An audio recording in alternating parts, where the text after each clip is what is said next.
Wave FM 96.6 presents radio कहानी।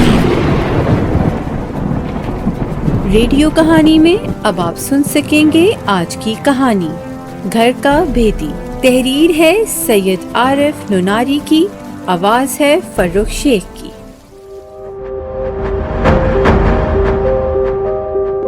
शायद जब भी उसे कुव्वत गोयाई मिली, उसकी गवाही सभी के पोल खोल देगी।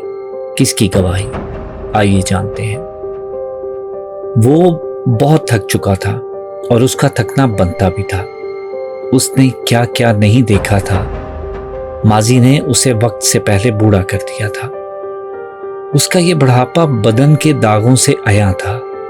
जिंदगी का हर तजुर्बा इस पर अपना निशान छोड़ गया था, चाहे वो आस्तीन पर मौजूद ग्रीस का धब्बा हो या जिस्म से उठती बदबू, अपने कपड़ों की गहरी सलवटें हों या टांग पर आए हुए जख्म, छल्ली किए हुए हाथ हों या चेहरे पर पड़ी गर्द, हर चोट एक दास्तान रकम किए हुए थी। वो भी इन दास्तानों का बोझ उठाए माजी की किताब में खो चुका था। सेठ साहब, अब तो अदालत से ऑर्डर आने वाला है। मुझे तो यही डर है, अगर फैसला आपके खिलाफ आया तो फिर मुझे चमड़े की फैक्ट्री मजबूरन बंद करना पड़ेगी। कैसी बात कर रहे हैं डीआईजी साहब? ये मीडिया वाले तो पागल हो गए हैं। इन्हें मेरी चमड़े की फैक्ट्रियों से शहर में कैंसर होता हुआ नजर आ रहा है। अब आप ही बताएं, फैक्ट्री के गंद को दरिया में ना फेंकूं तो क्या चौक पर सजाऊं? ये किसी ने सोचा है कि इस तरह फैक्ट्रियां बंद होने लगी तो मुलाजमों के घर के चूल्हे कैसे जलेंगे? बात तो आपकी दुरुस्त है सेठ साहब, लेकिन मसला ये है कि अदालत में जान पहचान से मुझे ये पता चला है कि आपके खिलाफ केस बहुत मजबूत है। मामला रफा दफा करने के लिए कुछ खर्चा करना पड़ेगा। डीआईजी ने आंखें घुमाते हुए दिल की बात कर डाली। सेठ साहब को भी अंदाजा था कि पानी सर से गुजर रहा है। उन्होंने डीआईजी की ख्वाहिश के मुताबिक तवाज़े की और आइंदा ताउन की भी यकीन दहानी करवा दी। वो भी ये सब देख रहा था। उस जगह चर्बी जलने से इतना तापन फैल चुका था कि लिबास में भी ये बदबू रच बस गई थी और आज तक कम नहीं हुई थी। अभी उसकी उम्र ही क्या थी, मगर ये देखकर उसका दिल खून के आंसू रोने लगा। लेकिन वो समझ गया था कि उसे अभी बहुत कुछ बर्दाश्त करना है। अचानक उसके छलनी हाथों की ठेस उसे ख्यालों की दुनिया से वापस ले आई। ये सुराख कभी न भरने वाले सुराख थे। असल जख्म तो उसके दिल पर आए थे, जो किसी को नजर नहीं आए। देखते ही देखते माजी की गर्दने उसके जख्म धुंधला दिए। मिस राबिया, प्लीज तशरीफ रखें। सारा मुल्क की सबसे बड़ी एनजीओ की मालिक थी। उसके दफ्तर की इटालियन सजावट इस बात की हमास थी। उसने राबिया को मुल्क की बेहतरीन यूनिवर्सिटी से तालीम याफ्ता देखकर अकाउंटेंट के तौर पर मुलाजमत दी थी।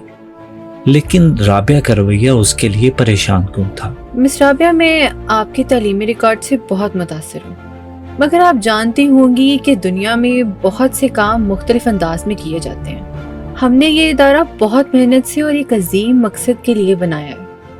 ये इदारा दूसरों के सदकात पर चलता है, जो कभी भी बंद हो सकते हैं। ये बात समझते हुए हमने इदारे को मुस्तहकम बनाने के लिए कुछ रकम से सरमायाकारी की है, ताकि हासिल शुदा मुनाफा इदारे के खर्चे पूरा करता रहे।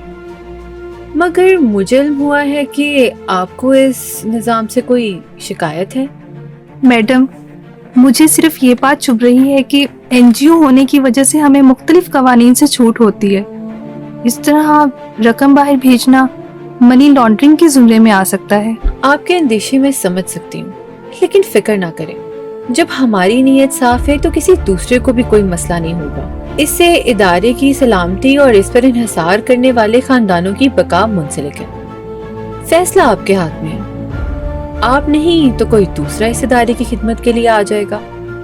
लेकिन हमारे मुआशरे में खातून होने के नाते इससे बेहतर और पुरवकार नौकरी आपको दोबारा नहीं मिल सकेगी। सारा ने ढके छुपे अल्फाज में राबिया को धमकी दी। उसने बात बिगड़ती देखकर मुआफी मांगने में ही अपनी आफियत जानी और सारा को रकम से भरा हुआ खाकी लिफाफा पेश कर दिया।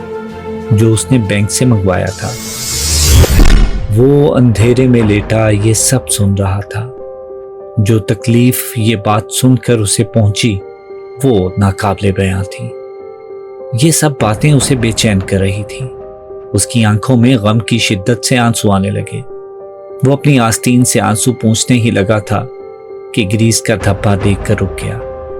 यादों के सांप ने उसे दोबारा डस लिया था। यार, इनाम मिस्त्री कहाँ है? इसे कहो कि गाड़ी का तेल तब्दील करवाना है। विकी अपने दोस्त वक़ार के साथ एक अंधेरी सी वर्कशॉप में दाखिल हुआ। उसका ये मखसूस जुमला सुनकर वहाँ मौजूद लोग ज़ेरे लब मुस्कुराने लगे। इनाम मिस्त्री अपने ग्रीस वाले हाथ कमीज से साफ करता आगे बढ़ा और कहा, क्या हाल है विकी बाबू? आज तो दोस्त को भी साथ लाए हो, इतमाद वाला है ना?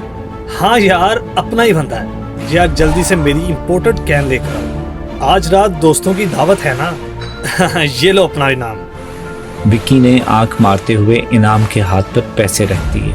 इनाम मिस्त्री ने जल्दी जल्दी पैसे गिने और अंदर से लिफाफा उठा लाया। ये लो बाबू, इस दफा का माल बहुत खास है। विकी ने पुरजोश अंदाज में लिफाफा थामा और बाहर निकल गया, लेकिन वो वर्कशॉप में ही रह गया था।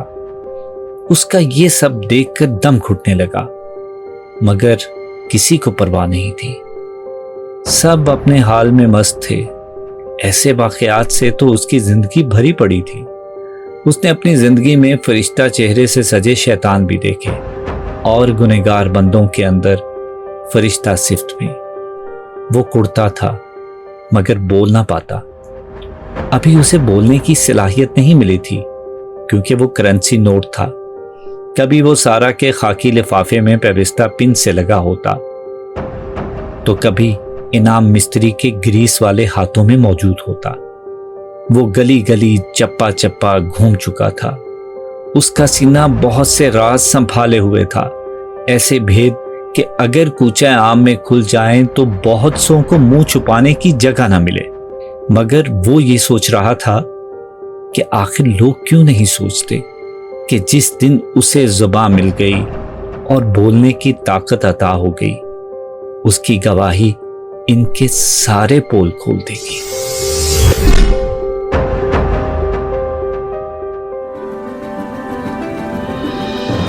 आप सुन रहे थे रेडियो कहानी में आज की कहानी घर का भेदी।